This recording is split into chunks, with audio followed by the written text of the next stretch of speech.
Hang on. Whoa. Sup? Hang on. I'm in no way prepared for this, so we're gonna wiggle our way through the beginning of it. Can you hear me?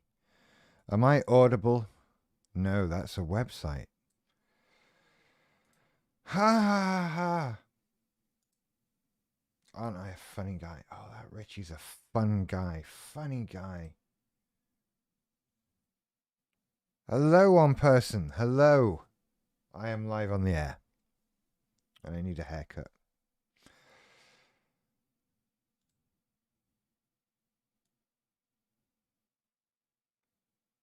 I've got layers this week, by the way.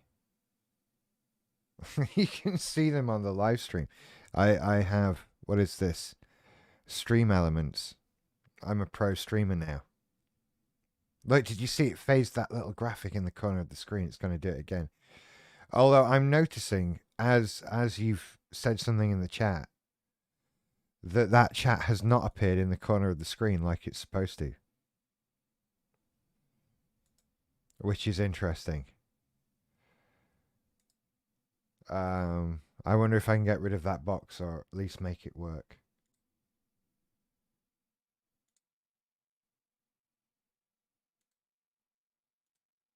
What is the box? Your streams chat, settings, dark chat.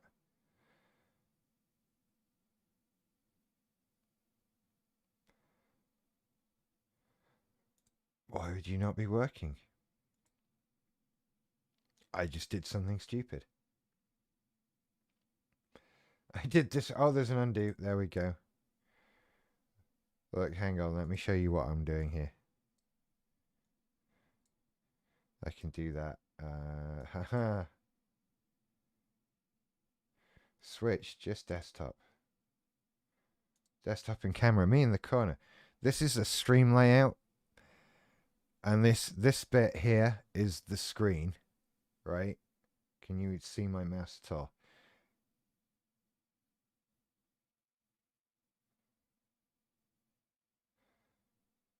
And this thing, this bit, that's supposed to be chat, but it's not working. So I shall, can I just, there we go. Uh-huh, uh-huh.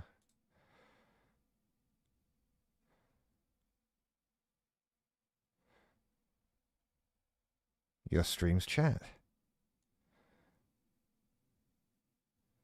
There it is. It just pops up, but it doesn't work.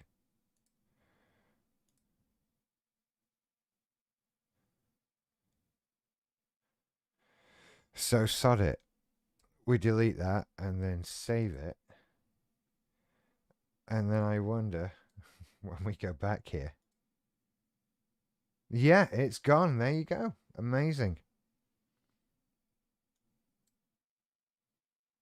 Oh, I should have moved the other thing. Sorry, I have to do it because that's going to bug me if I don't do it. Come on, shrink down. Ah. Oh.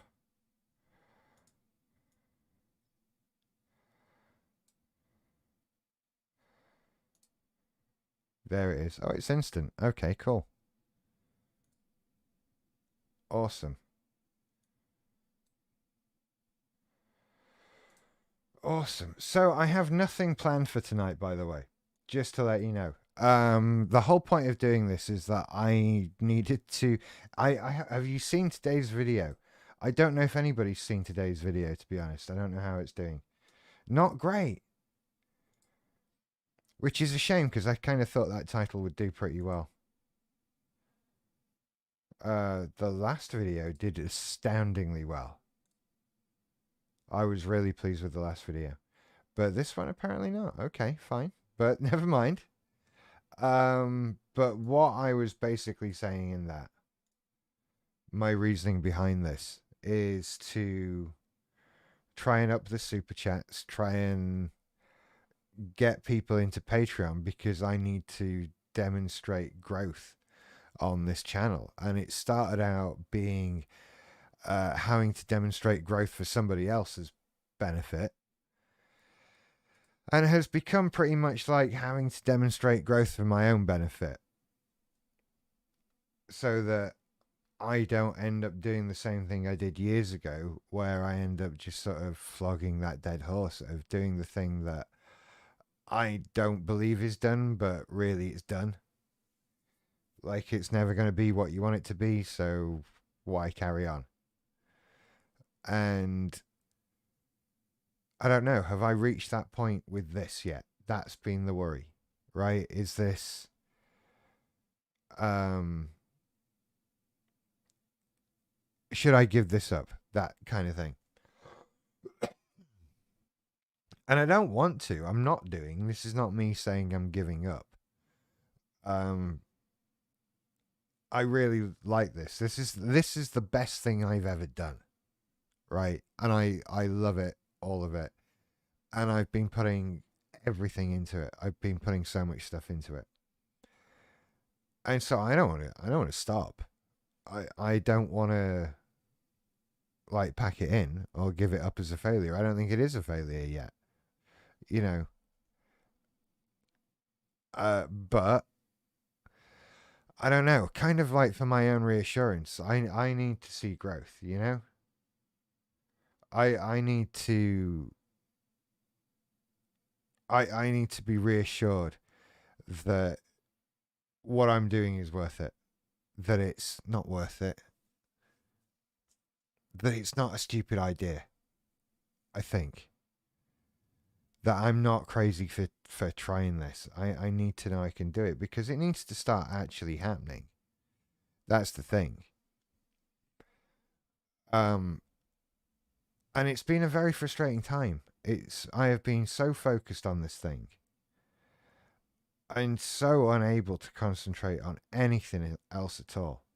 It's been all my mind's focused on. And look, more important things have been going on in my life that I should have been worried about. Right? That I have ignored and have just forgotten about because I've been worried about this.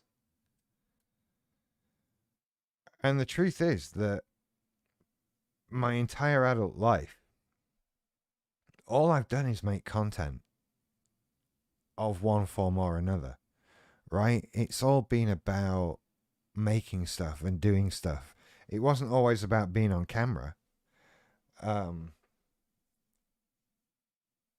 I was going into have I told you the story of my post secondary school adventures? Because it kind of all went downhill from there, if not a little bit before. Because my A levels were my PTSD level event that I think triggered MPD. I think have I talked about my MPD origin story? Because it's that horrendous experience. It's a period of trauma over a period of time. And there's probably a lot more to it than that, but that big 2 years of my A levels, going through them with the people that I went through them with, was really it. Wasn't doing the A levels themselves that was the traumatic event, right? Lots of kids do that and come out just fine. You know, they are just exams, but for me, it was a different experience. A lot of pressures and a lot of problems all around at the time. And when I went into my A levels, sort of 16, 17 years old, you know, and into the first year of my A levels, it was all kind of, oh yeah, Richard's going to be a doctor. He's doing so well at all the sciences and all of this sort of thing. He's going to be a doctor. And that kind of went down the toilet about 6 months into the first year of sixth form because, first of all, I never wanted to be a doctor. And second of all, I'm not that good at science. I didn't care enough about it. I didn't want to do anything with it. And I was always good with computers. So I went off to uni to do computing. Hello in Toronto. Is it snowing there? I imagine so. It's just lots of people in this outside in the snow eating poutine, isn't it? I've lost my train of thought now. So I'm responding to the chat. So I went off to uni to do a year of to do a degree in computing. It was a bachelor's of science of computing. And probably due to BPD, oh no, I got glandular fever, didn't I? How can you forget that? I got glandular fever, aka mono, and dropped out of that. Then went back the next year and did a year of business and marketing, and dropped out of that, and then went back to uni again to do 2 years of primary education to be a primary school teacher, and dropped out of that because I didn't want to do any of those things.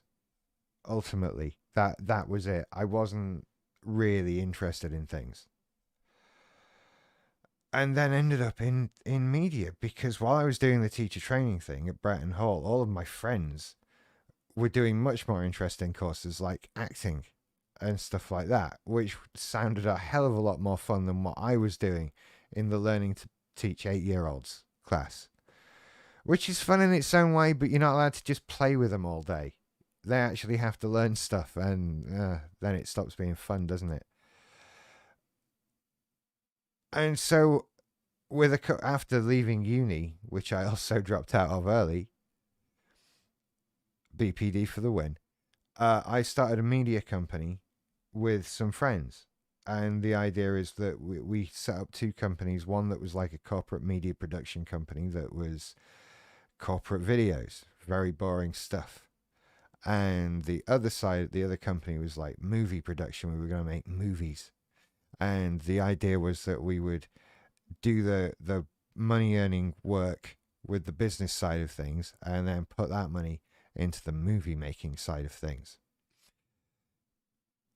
And so that was my first real thing that I cared about. And it was media production. We were well into it. It's always been a thing.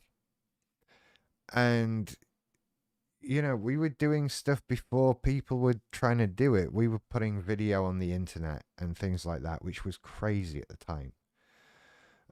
Because we didn't quite have broadband properly yet and that sort of stuff. So there was that media production, and then went from that into podcasting for 15 years. And then from that into voiceovering and audiobook making, and from that into this. And it's always been sort of self-employed stuff, or working with people that I already know and respect and can work with, or working on my own at home. And so my big problem about doing anything other than this is having to go out and do somebody else's thing for them instead of doing my thing for me, which I'm not as big a fan of. I want to do my thing for me.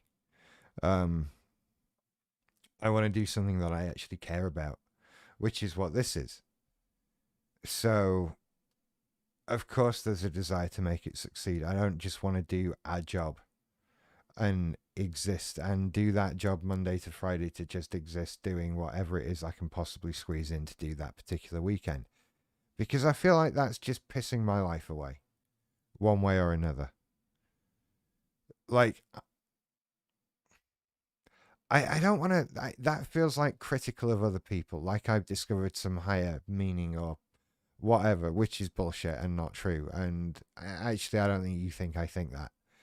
But I don't know. I've always had a big sense of I want to do something that matters, right? Something that is actually meaningful. And so here we are. This is it. I don't just want to do a job in an office somewhere, whatever. And even within media production, and I think there's a lot of places I could squeeze in and find stuff to do. It's still somebody else's stuff and all that sort of thing. It's still working with people I don't care about. And I just don't want to exist that way. I just don't want to exist that way. So I have to do this. But to keep doing this, I have to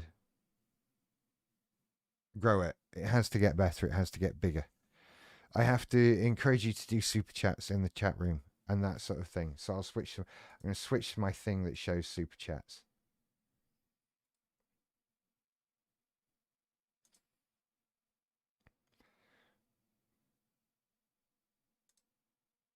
Where are we? There we are.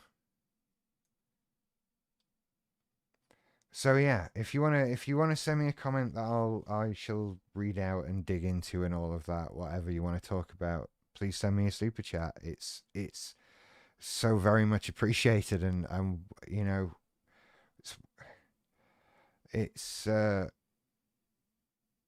it's such a great thing for you to do, and it really keeps me going. It really does at this point, and it's sort of what I'm trying to push along a bit. I think it's the next thing I need to aim for.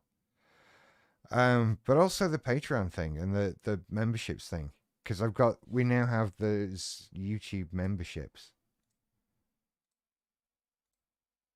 which I wasn't sure about, right? Because I have the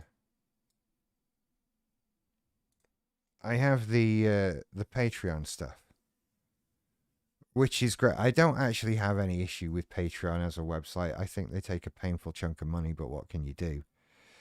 And now there's a join thing, which probably does nothing when I click it. Oh, it works. And so it's the same stuff. I've just been uploading the same things. But it's on YouTube, which I imagine must be easier for some people. You don't have to go to a different website or whatever, or you might otherwise have things on there. This is what the members tab looks like to members. Okay. I've been a member for 0 days. Manage membership. Oh, you can do things. Okay. So these are the videos I've put up so far, and there are members. I'm not going to do many like members text posts. Really, that's not really much of what I do. But there are premium videos now. I don't know. It's like I'm trying to do everything I can think of. And so I need to. My goal is to get like 5 more Patreon supporters, or uh,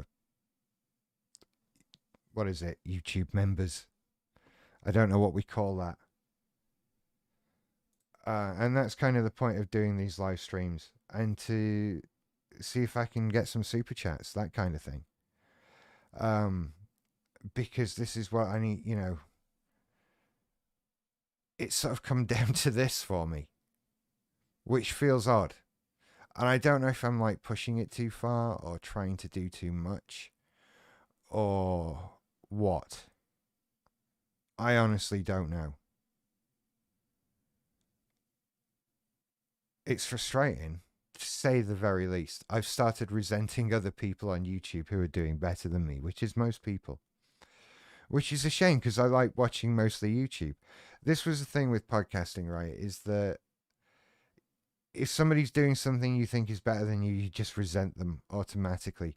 And if somebody's doing something that you think is worse than what you're doing, you just think it's garbage and don't want to listen to it. And so when I made podcasts, it was basically impossible to listen to podcasts.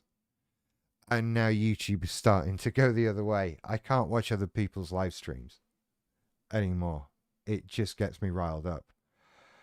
And it's such a frustrating thing to do.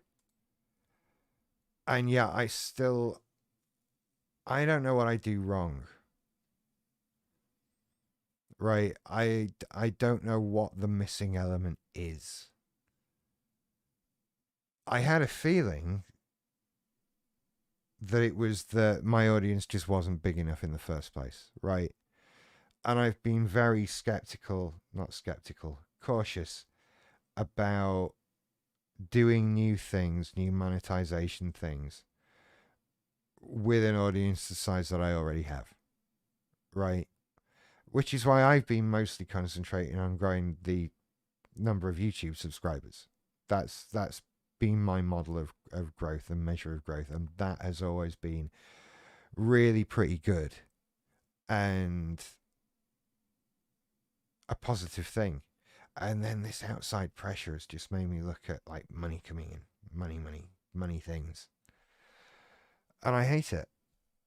But at the same time, while I hate it, it's an essential part of all of this. that I need to be able to learn how to do that. Right? I think I'm pretty good at the talking about BPD and MPD thing. I think I'm pretty good at that. But I don't know. I'm clearly not good at the monetization stuff.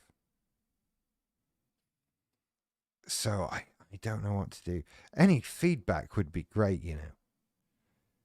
Any sort of opinion or whatever is always welcome.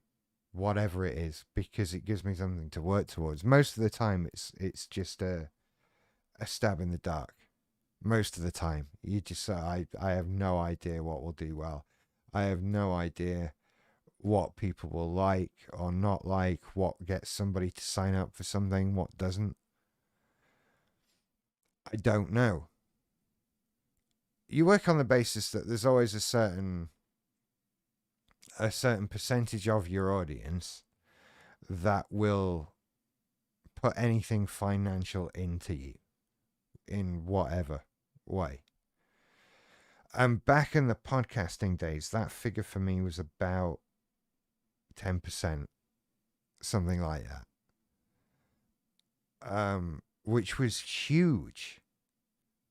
It was absolutely huge. And I don't know if it's different for YouTube or if I'm doing it differently now.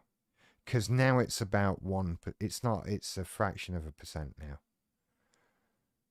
And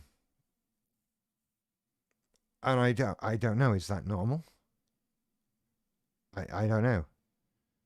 Because you look into stuff and everybody's just like, hey, if you do this, this, this, and this, then you'll become huge and do really well. And you're like, okay.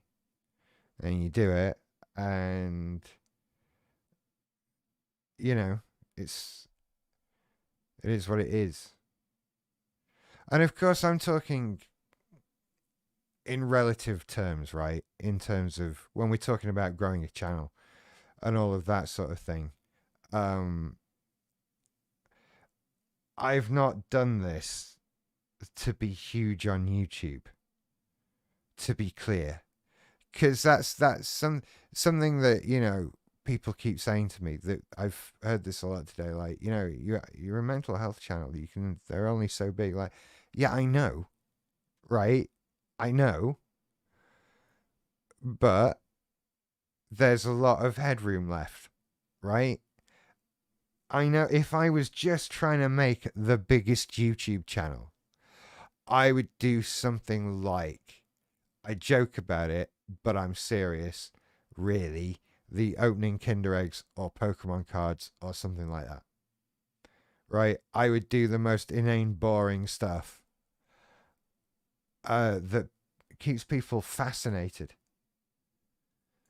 And I have a thing. Thank you, Dante.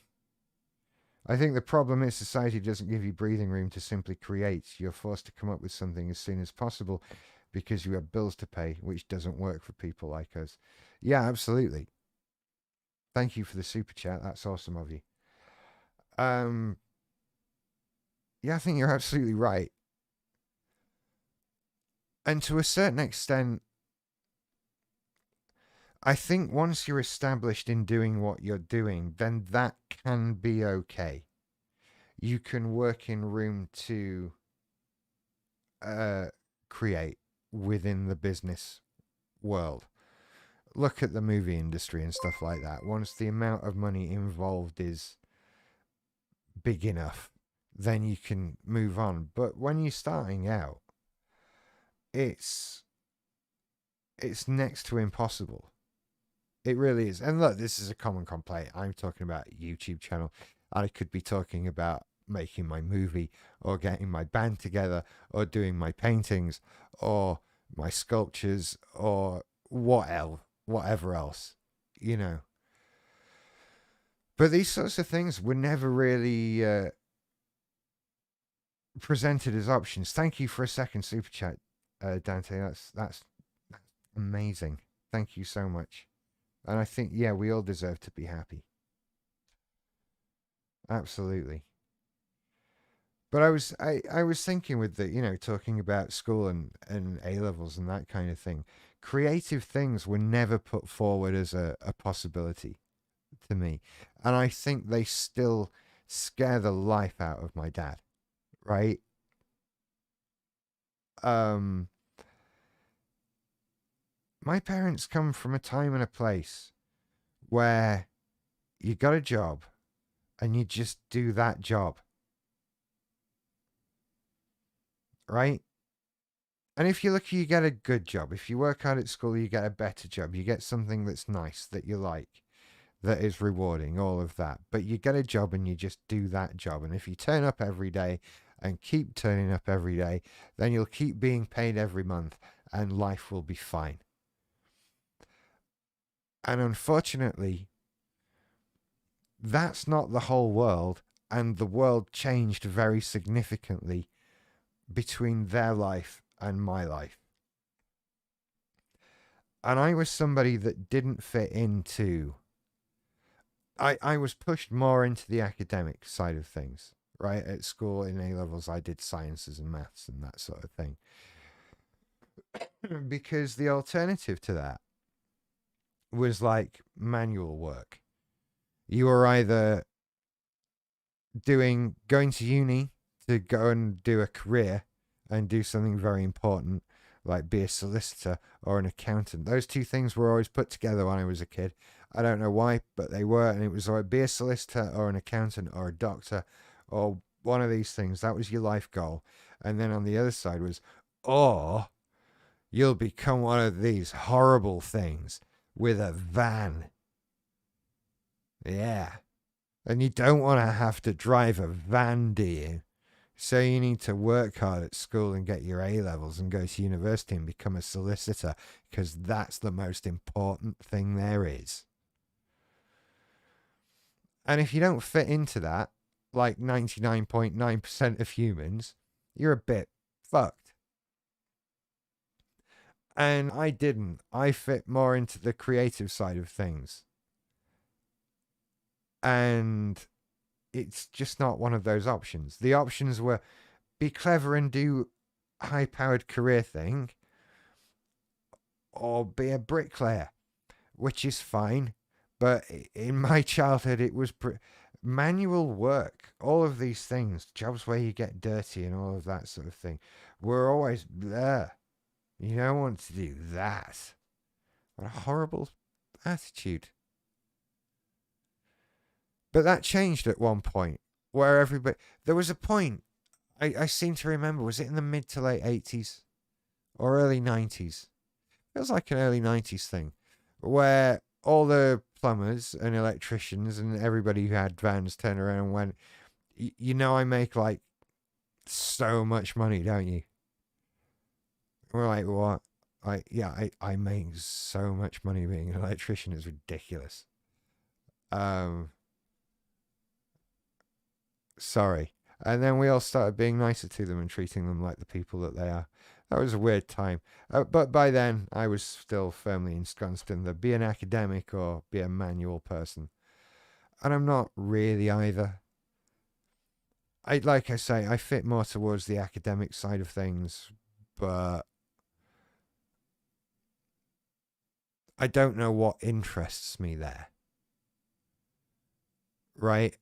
In the sciences, I was most at home with computers, and beyond that, biology, beyond that, physics. Chemistry was a big no-go area for me because I'm convinced they're making a lot of that up. But physics and computers were great. Um, but even then, I'm not interested in the technical side of I am to a certain extent. I'm a total geek. I like to know about computers and how they work and all of that stuff. But I don't care. Right? I don't want to learn how to build a CPU.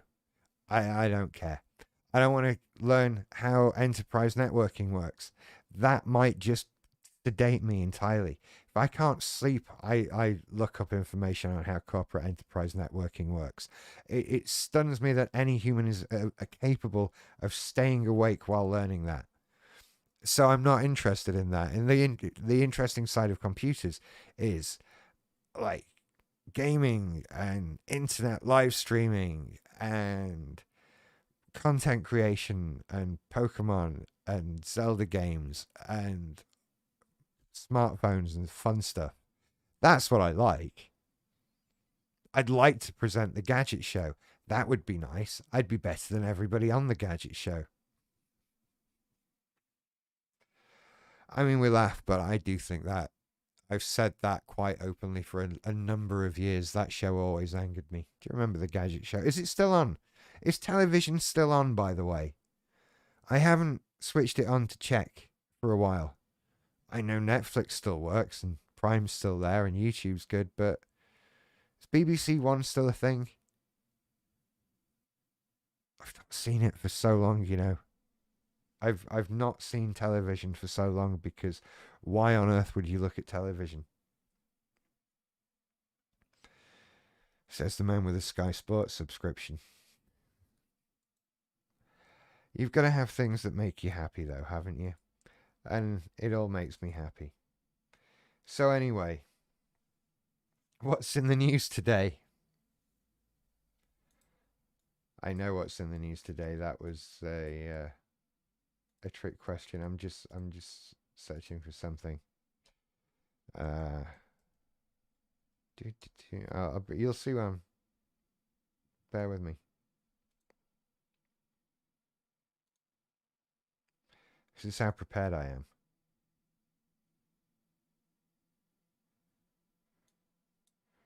Let's talk about it then. We should probably talk about it. Should we talk about it? Oh, Amber. Let's talk about it. It was a weird thing. It was a weird thing. Johnny Depp wins his libel case over an article in which his ex-wife said she was a victim of abuse. He got $10 million and $5 million in punitive damage, so $15 million. The jury found that Heard's statements about her marriage were false and she acted with actual malice, but then they believed her, which I find very odd, because she was clearly full of shit, and I wouldn't have believed a single thing she said. But basically he got money. He got like $15 million and change, and she got nothing. Because even though she won her part of it, they awarded him no money. Oh no! Or was it $2 million? Sorry, yeah, she got $2 million. It could have gone a lot worse for her. So does she just give him like $13 million? Is that how that works when you sue each other and you both win? That's very odd. But what might be more interesting is Johnny Depp, Sheffield music fan shocked by Star's surprise appearance. Johnny Depp's in Sheffield right now. He's not far away. He's been playing guitar with Jeff Beck at Sheffield City Hall. Okay. It was an awesome set, apparently. So Johnny's doing all right. That's the important thing. And Amber Heard's out $12 million or $13 million or whatever it is. I don't know how many millions of dollars she has. A Johnny Depp fan says women can be just as abusive as men. Did anyone think they can't? Really? Oh, they were all so happy. And we don't have to listen to Amber anymore. I think she's done now, right? Isn't she? I think she's done now. She was a robot. Yeah.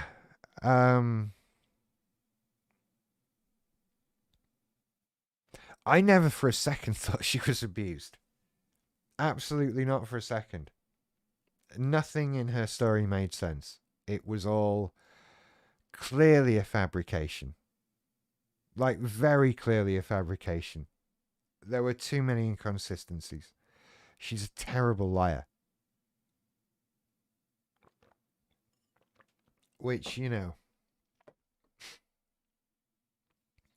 I actually found myself in an argument about this week.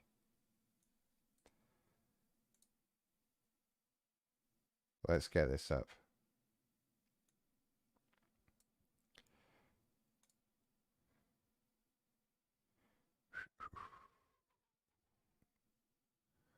Mentions? Where are we? It's gone. It's gone. There were mentions. Right. Oh, that's odd.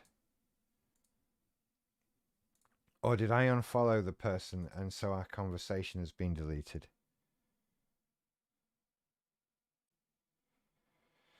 I encountered somebody who claimed to be an expert on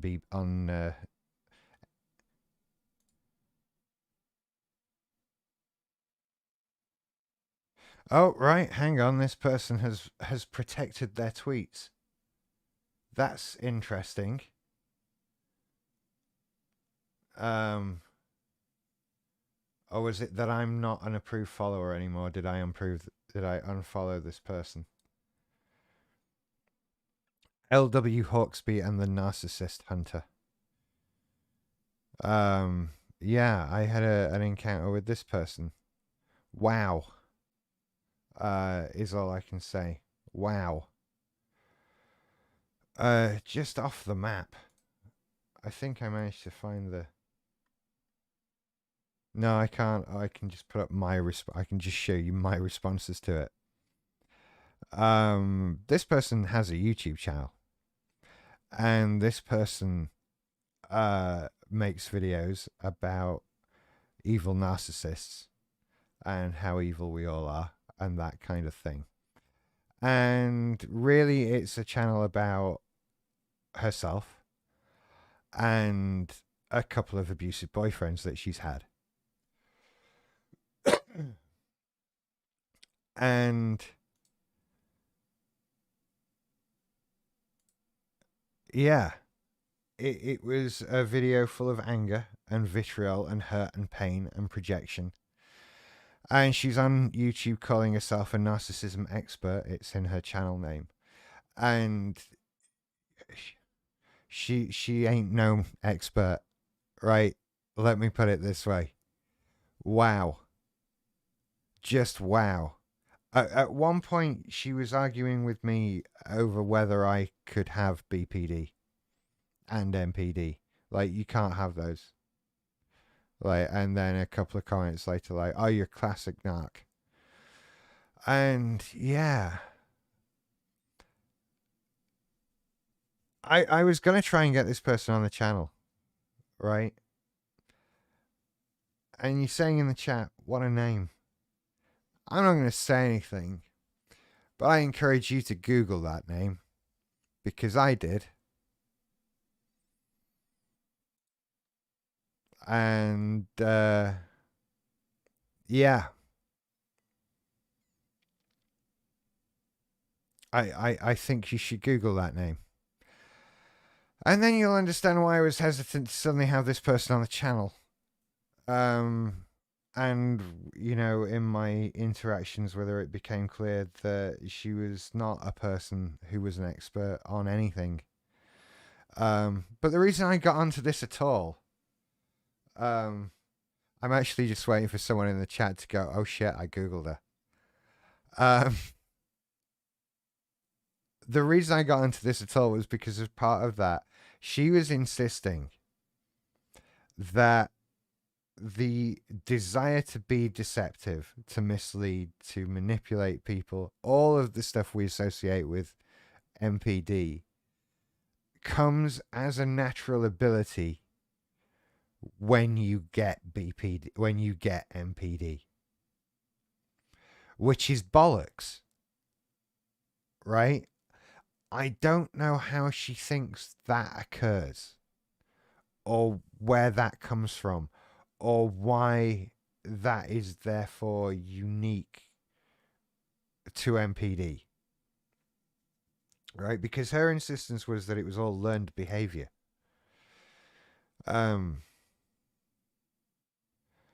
And I don't know how you come back from that. Like, I learned to be deceptive and manipulative and all of the things that you do because I've seen them done by a caregiver or authoritative friend, whatever. And that was something that irked me. Um, because I hate being told where my things come from.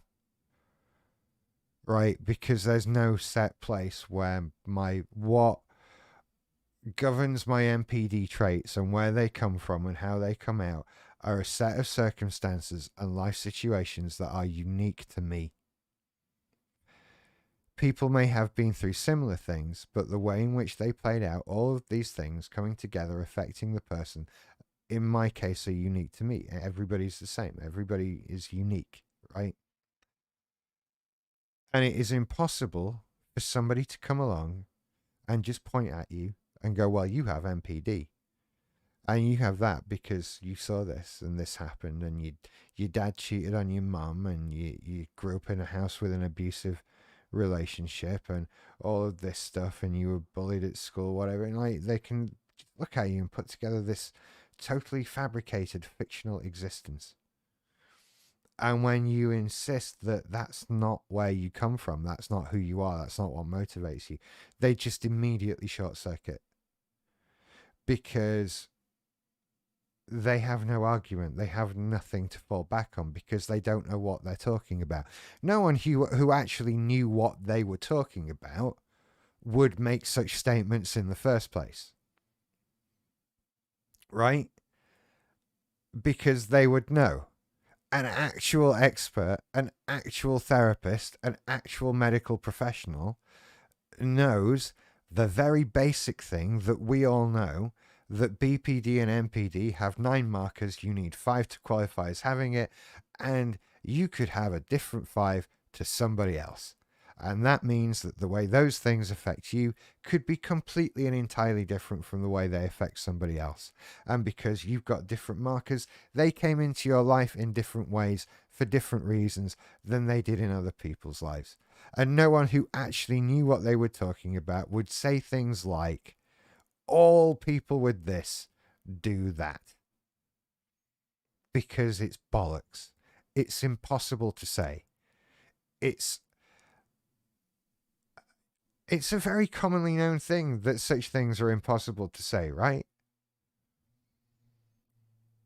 These are called stereotypes. These are called, I don't know, these ist things. Ist things. Racist, ageist, sexist, whatever. All. I have the black person test. That's my thing. If you take it, if you've got a thing that you're a bit ambiguous, like, is that offensive to somebody if I put it like this? I don't know, because it's difficult. And so if you take out the subject and replace it with something that a group of people that you definitely know how to not talk badly about. So I choose black people, right? And so if I go to some YouTube video titles for NPD, and this is what starts to annoy me about various things. What channel am I on here? I'm on my blog channel. That's why I can't find anything. Bear with me while I find another channel like mine. Where's Thingy Face?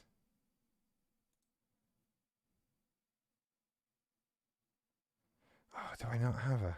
Okay.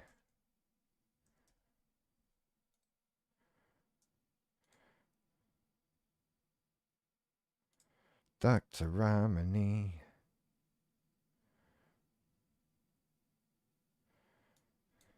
Right? I enjoy doing this. When you take in these videos, it's very easy to take the word narcissist and replace it with black person. And you start to see when you do that all these sentences are, you can't say that. You can't say that. You couldn't say that about people. So like, and if you can't say it there, then you can't say it about any other group of people. That's the point, right? Unpacking the black. I love you. You can't say that. You can't say that.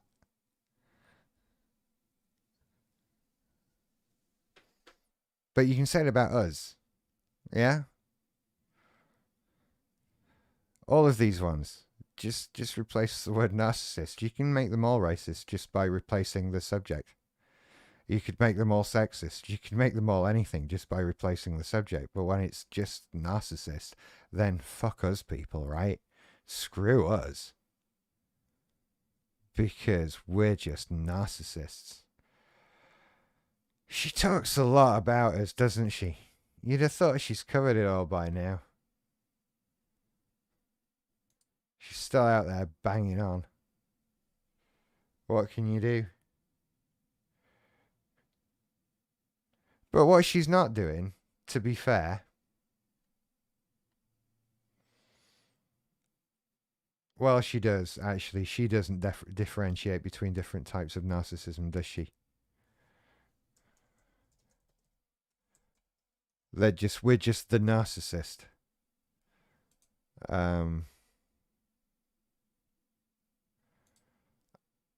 It's easier to dehumanize us. And how many types of narcissism do we have? We don't know. Healthy narcissism, grandiose narcissism, vulnerable narcissism, malignant narcissism, sexual narcissism. That's a different thing. This is a bad article. I think I've seen this one before. It's purple, so I've clicked on it. The 10 types of narcissist on Medium. Communal, malignant, somatic versus cerebral, overt versus covert, inverted versus sadistic. Oh, this has a diagram. Hang on. Right. 10 types of narcissists.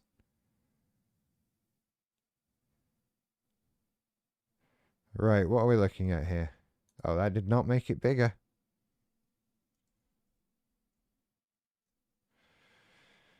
Subtype 2 describes what the narcissist primarily values in himself or herself and in others.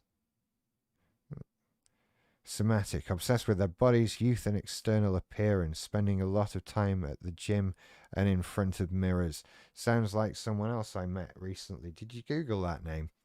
Cerebral, know-it-alls that think of themselves as the most intelligent ones in the room, trying to impress people with their accomplishments and position of power. I like to think of myself as a somatic cerebral. And successful at neither. Yeah. And then, main types, classic, high-functioning, exhibitionistic, or grandiose, typical narcissists that most people think of. Classic, overt, use methods that are obvious and out in the open for all to see. I don't get this graph. This chart? Is it going up and down? I start to go into here and then slip between that into the covert vulnerable. The vulnerable, fragile, compensatory, closet narcissist, more introverted despite being the center of attention. Use methods that are stealthier and more secretive. Don't know. I swing between those. I've never been in this middle area. Do-gooders who look for validation through helping others. That takes so much effort. A malignant, toxic, high. Right. These are the people, just that group, that most, like 99.9% of the videos on YouTube on narcissism are about. This group of people. And all of these people have to deal with this. And then that comes down, okay, into sadistic, take pleasure in hurting others, and always like to control. Oh, subtype 3, special subtypes of narcissists that show similarities to psychopaths and sociopaths, or are codependent and tend to attach themselves to other narcissists to feel special. You know.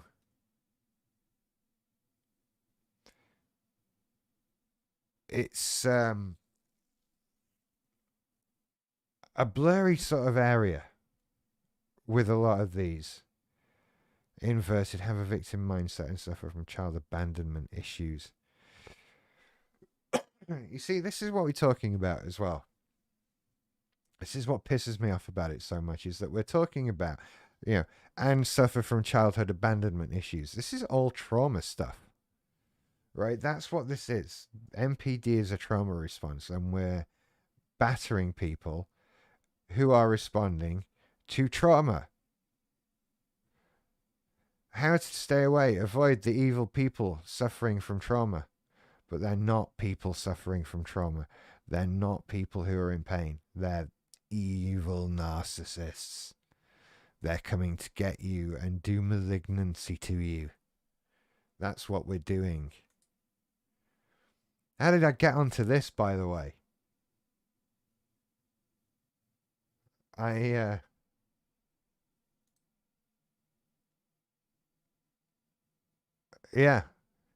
Clearly I've had this one bubbling up for a while. Didn't I do like 2 videos on it in the same day? Because I'm pissed off with it at the moment. Finding myself arguing with people and digging into things. I found myself in a... Oh yeah, because we were talking about Amber Heard. That was it. Speaking of narcissists.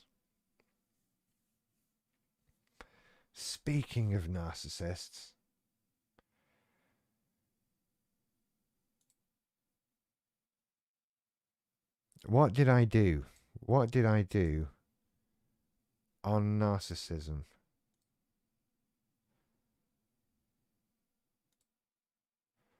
I feel like I did a thing.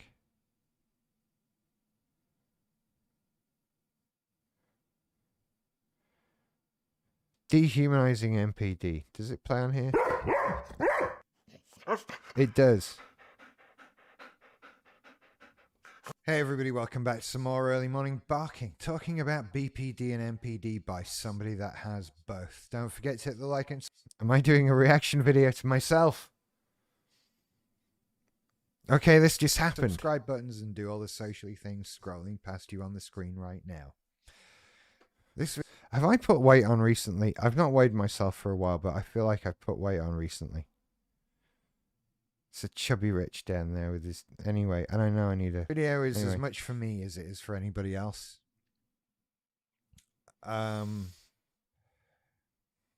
There's stuff I need to hear from time to time, so I'm going to say it. And I think that if I need to hear it from time to time, so do you. So... Tell it, Rich. There we go. I am not inherently evil. Which is what someone inherently evil would want you to think. A bad person. I have never set out to hurt anybody. True. Ever. Very true. I am greatly motivated by fear. How long is this? This is 20 minutes. I didn't think of that before I started this. Can you jump ahead in these? It does a great job of dehumanizing us. It takes away that thing, doesn't it? The phrase person with MPD has a very important word, first of all. Person. And I think that if we take that out and just call us narcissists, it's a lot easier to forget that person bit.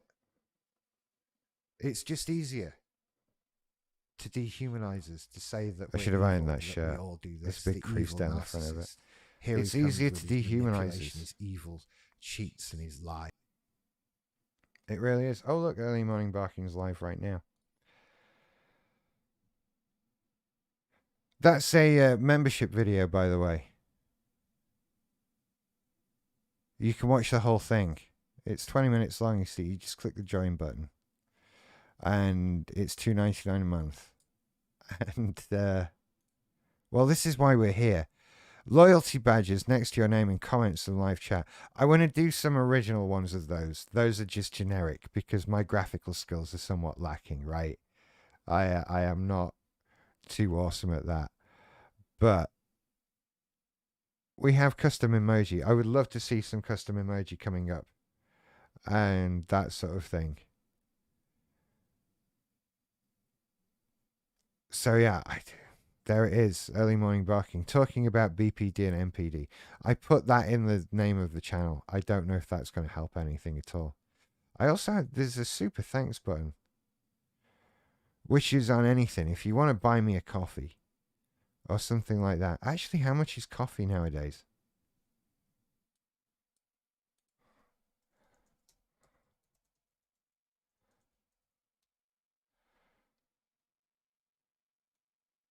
There you go. A vanilla spice latte is $3.25.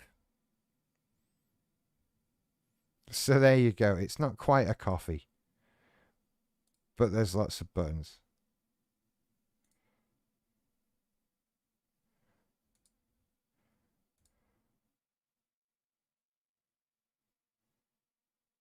Dante, welcome to the Paisley package.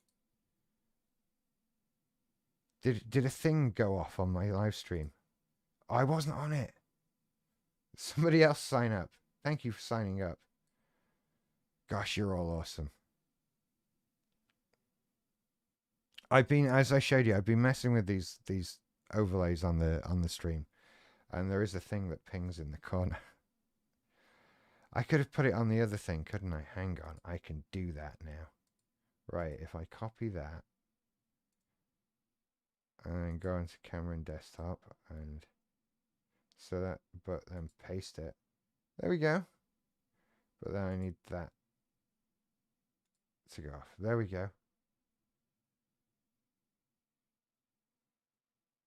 Follow me on Twitter, by the way. Do you know, I still hate Twitter. I still think Twitter is the worst thing on the internet.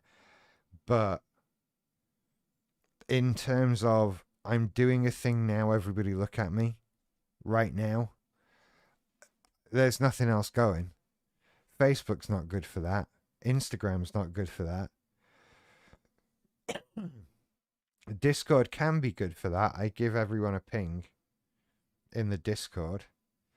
But that's about it. The channel alerts are actually pretty good on YouTube. I get pinged myself when I go live, which is weird. But they actually work pretty well. So I do recommend hitting the bell. Hitting the bell. Hit the bell. Are we done with Amber Heard now? What have we learned from Amber Heard? Never trust anyone whose name is a complete sentence.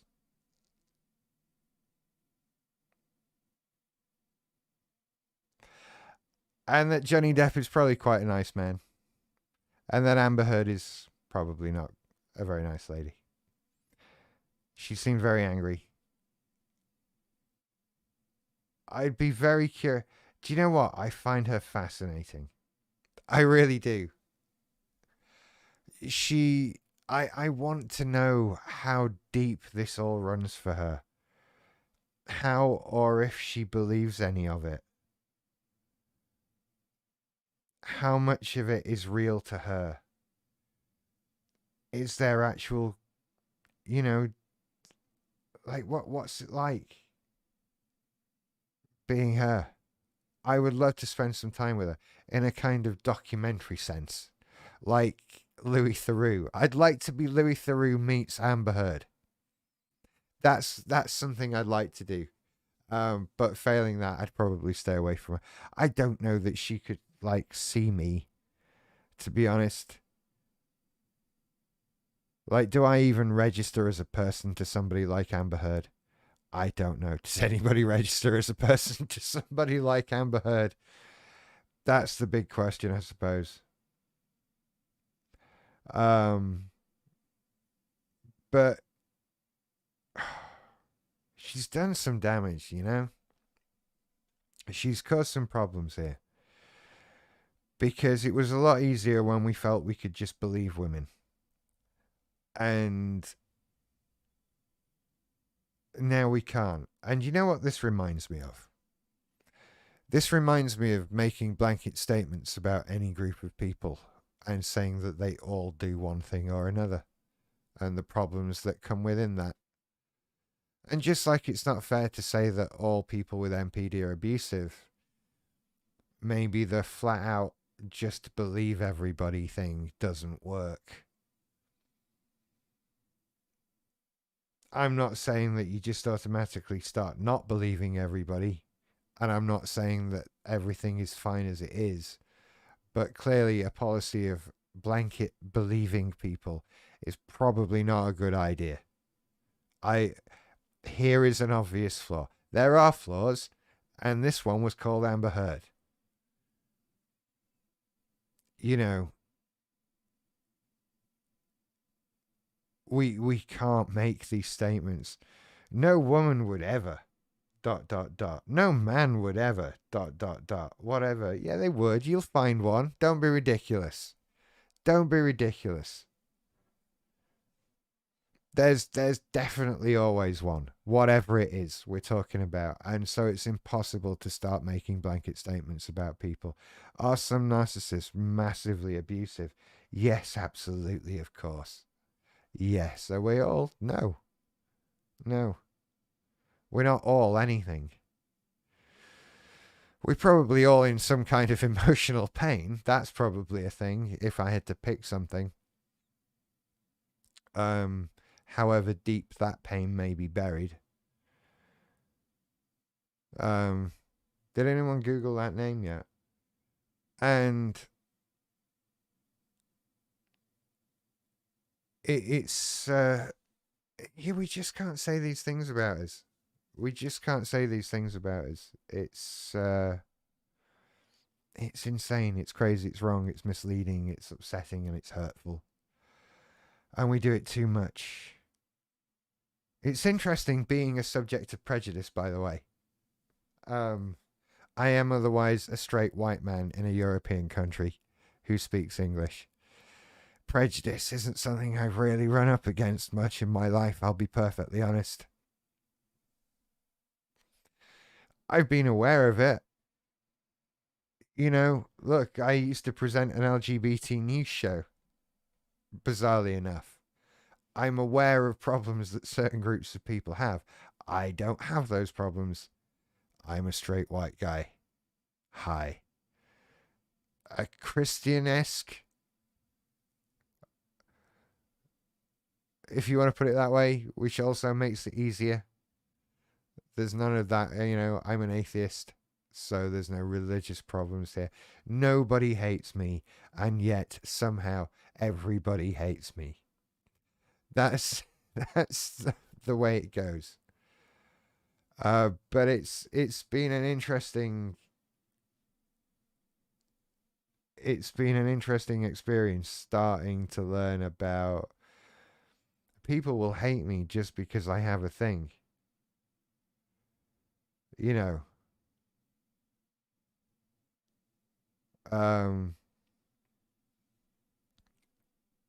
I've never had that before.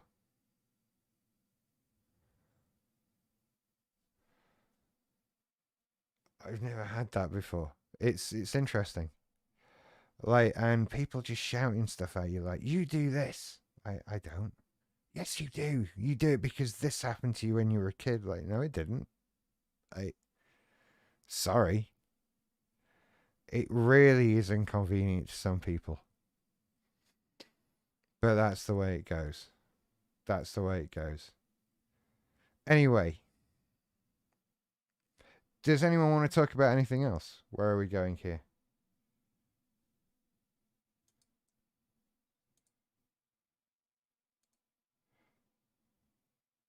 Thank you again, Dante, for the super chats. That was amazing.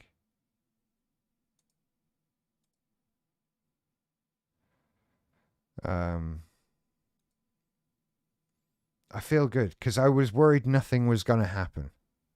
I'll be honest, I was seriously worried nothing was going to happen, that I was going to sit here and just get wound up and frustrated. And God, it makes me realize how much the projection comes out when I do that.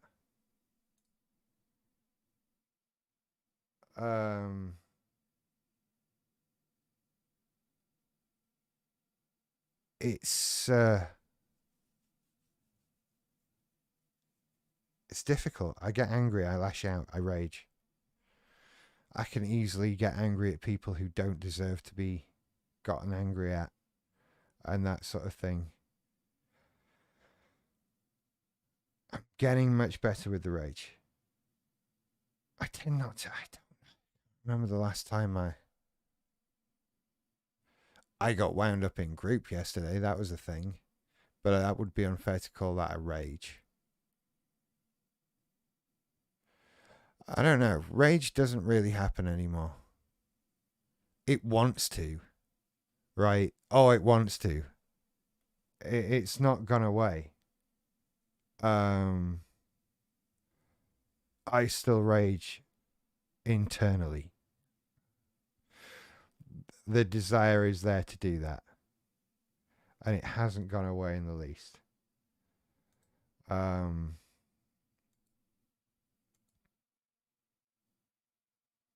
If I did a members video on rage, I feel like it's something I've talked about recently, though.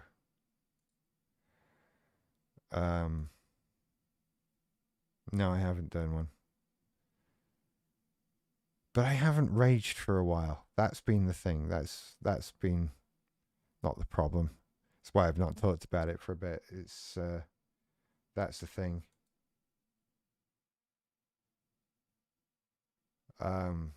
If you'd like me to talk about rage on a membership video, please let me know.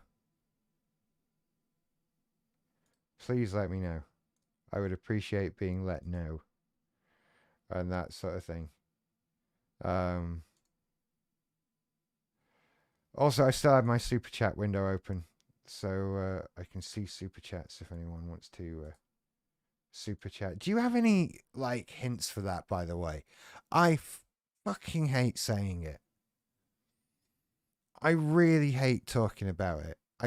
I hate mentioning it. And what's the best way to do that?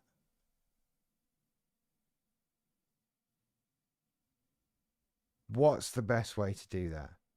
I don't know. And I've been trying to look at what other people do, and they mention things at the start of the stream that they do, but they don't keep coming back to it. And I feel the need to keep coming back to it because people go in and come out and, you know, all that sort of thing.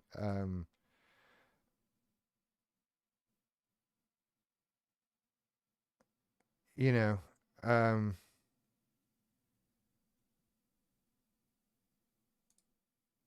it's I like to keep coming back to it, keep plugging away at stuff, because you don't realize, and this was something I had to learn in the early days of podcasting, is you start off and you think, I've said something on a podcast, all of my audience heard that and took it in.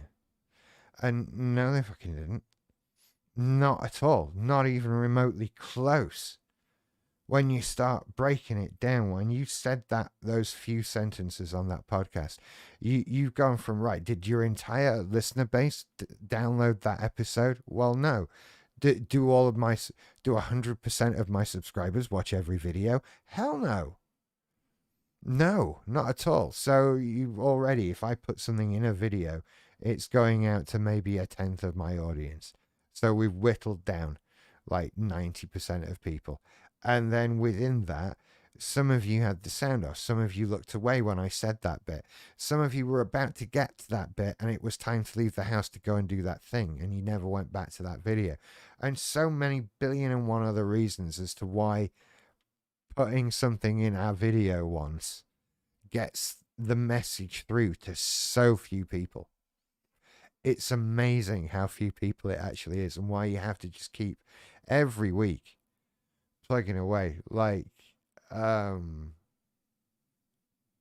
forget the Patreon, don't forget the membership, don't forget to like and subscribe, hit the alarm bell, do the social things. Because, you know, honestly, I seem to remember, like, very recently, someone, like, what's your Twitter handle? Like, it's in the first 15 seconds of the video, of every video I've ever made. And it's not that the person who said that to me was an idiot. It's just that these things just get missed. especially text scrolling on a screen. I think we're now just designed to tune that out. We're just text on a screen doesn't even register anymore, and that's just a way of life. I've considered interrupting videos with adverts, right? Hurts to say it. And I don't mean general YouTube ads, which I could do. You have to be over 10 minutes on a video to put YouTube ads at a convenient spot in the middle. And most of, not all of my videos are over 10 minutes. Far from all, actually. Otherwise, there'd be nothing on Instagram. But the vast majority of my videos are over 20 minutes. I could put an ad break in there. And what I would do is that's where I'd put all the, here's some merch, go join a thing, send a super thanks, buy me a coffee, tip me, here's a tip jar, though, whatever. That kind of thing. In an ad break. But I really hate that. Really, really, really, really, really, really hate that. It feels, that's too invasive into what I'm actually doing. Right? Look, what in media creation you walk a fine line as to what you actually are. Right? I'll have talked about this at some point before. Your biggest example of what is a company really compared to what you think they are. Your best one's Google, right? Google, the search company, right? No, not at all. Google are an ad company, first and foremost. Most people on the internet are ad companies. Websites are about creating advertising space. As our YouTube videos, as our podcasts, we make ad space. And we make money by selling ad space. We can give that away to a customer because without that, it isn't advertising space. And people can pay us money for it, but then we don't put adverts on it because people don't like to buy stuff and be advertised to. And sometimes when you're trying to sell stuff as part of your income, which is why I don't like affiliate link stuff, advertising like that. I would take advertising from a third party if they were just giving me money to have an ad. I won't do affiliate ads because I'm not selling a product. I'm doing early morning barking, talking about BPD and MPD by somebody that has both. I am not a VPN salesman. I don't sell earbuds or mobile apps or stuff like that. I make videos about cluster B personality disorders. Now, I'm happy for that to create advertising space, which I can then sell. But I'm not selling the product. I'm selling the space. I don't give a crap if you use whatever web host or whatever VPN. Oh, I don't care. They're not my things. I do this. So if I were to do an ad break, it would be for my stuff, which feels a bit closer to home and a bit easier to take. But even then, I don't want to do it because I'm here to talk about BPD and MPD and not sell t-shirts. I'm happy for there to be t-shirts, and if you want one, you can buy one. And let's look at some of them, shall we?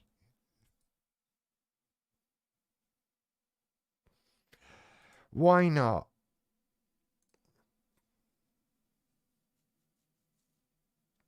So, but I don't want to put the break in the show. I hate the break. And I wouldn't want to watch the break if I were you. I would skip the break. And I've stopped watching channels because they have ads on, so I'm not gonna risk it. Have you seen these? Have you seen my Do It Tomorrow stickers with the sunshine on Redbubble? These are so adorable. I wanted to see it on more things. Where's the button to click to see it on more things? Sticker subscriptions make it easy. Do you want to subscribe to my stickers? I didn't know you could. Don't. Come on. I thought there was a thing I could click on, or have I already missed it? Where?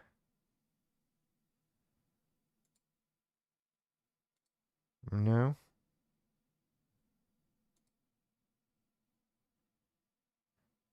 I adore the Do It Tomorrow t-shirt.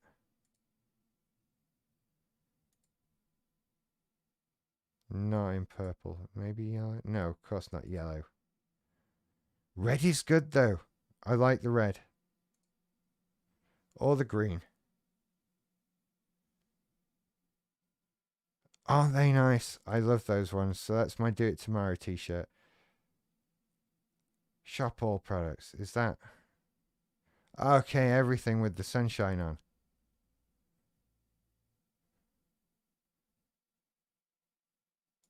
The pillows, the floor pillows. Like, I want one of those. It's huge. It's so much money, but I want one of those with Do It Tomorrow on. And the mug and the water bottle and the sticker and the spiral notebook is gorgeous as well. I'm quite pleased with how those came out. I'm going to get some of this stuff in the house over the next few weeks. I did Romantic Obsession as well. From the video title. Because I like it. I like the idea of having that on a t-shirt.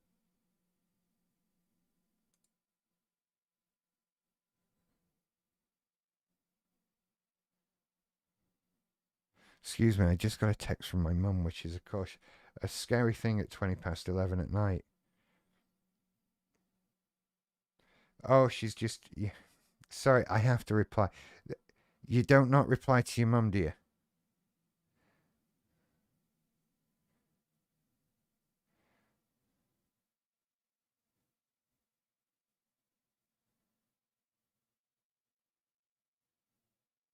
Sorry.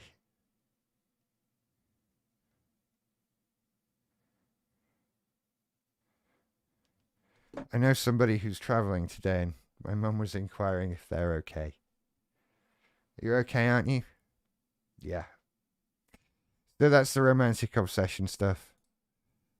And what else? The Paisley Face thing, the I Throw Tantrums t-shirt, which is definitely what I'm getting. And the It's the BPD thing. I'm going to do an It's an MPD thing because you just delete a letter and type a different one. Seems silly to not have it, right? And I do want one of the Early Morning Barking Paisley logo shirts. Or the pet blanket. But what they do have with the Paisley stuff. Where's the mug? Oh, it's a different pattern. It's a different pattern. The mug's still there, isn't it? I want the Paisley mug. I kind of want the Paisley shower curtain. But even I'm saying like £56.59 for a fucking shower curtain. Are you insane? But still, it's not like I've had to have them made. So if you want one, there they are. Because I think they're incredible. I think that's amazing. I I can understand why a shower curtain with a picture of my dog has limited appeal to the rest of the world. But the mug with the many mini Paisleys just breaks my heart with adorableness, and I can't get one here quick enough. So,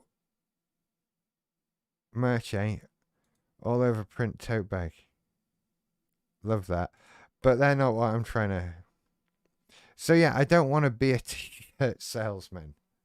That's not my job, although clearly some of these are actually alright. I still like the I Throw Tantrums one. And this is the same as the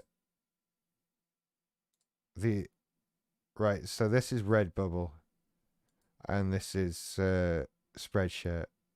And it's the same designs, but on slightly different stuff at slightly different prices and that sort of thing. I like the two-tone hoodies that they have here. I quite like that as well, you know. but they come in different. I see, even that's pretty good. Do it tomorrow in a medium. I'd wear that. Definitely.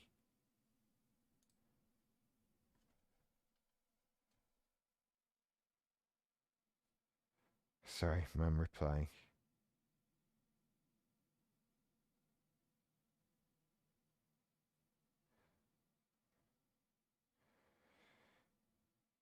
I worry. I worry.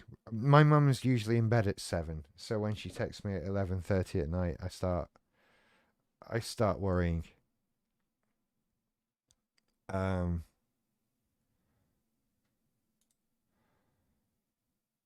so this is Spreadshirt, and they have mouse mats. But then on Redbubble they have the desk mats, which I don't know. The I throw tantrums one. It seems an appropriate thing to have on a PC gaming desk mat, and a big pillow or a little pillow. I kind of want one of those. Do they come in just the case as well? Yeah, you can get just the cover. I might get just the cover.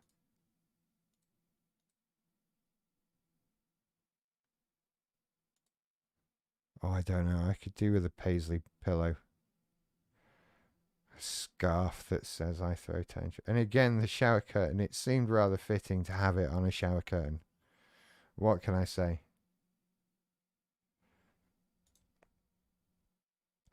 I'm quite pleased with how these things came out. And I can't wait to see them in real life. I can't wait to sell any of them. That would be good. I do think some of it is a bit expensive though. Right, I know it is. I don't want. I know it is. That's all I can say. And this is the way of things, I think. I don't know. I don't want the paisley face throw blanket on my bed. I mean, come on.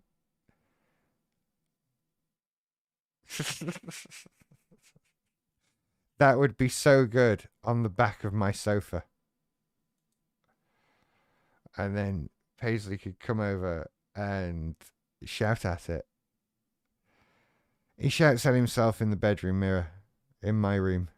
I have to turn it around so that he can't see it when he's on the bed. Look at that pillow. I want all of those. Not those early morning barking pillows. The floor pillows. But it's 200 quid's worth of pillows. Am I that bothered about sitting on the floor? Oh, provide your own giant cushion. That's the thing. Yeah. I love all this stuff. I really do. I wish I could find some more interesting things to do.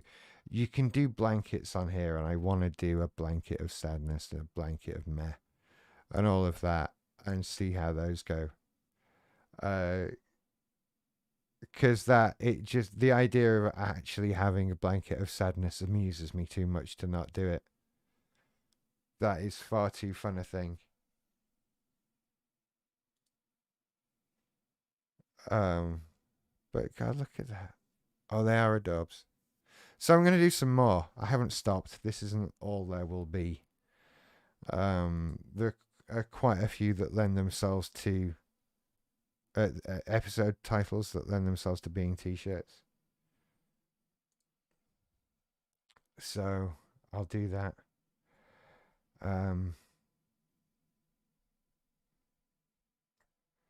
Excuse me.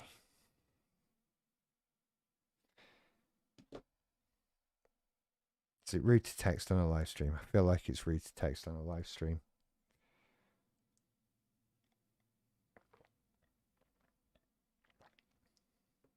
What time are we on? 23:27. So I'm going to come to the end of this and wrap this up. I've had a really good time hanging out with you all tonight. It's been great. And I'd like to say thank you to you all for hanging out with me and for helping out. I've got a way to go yet.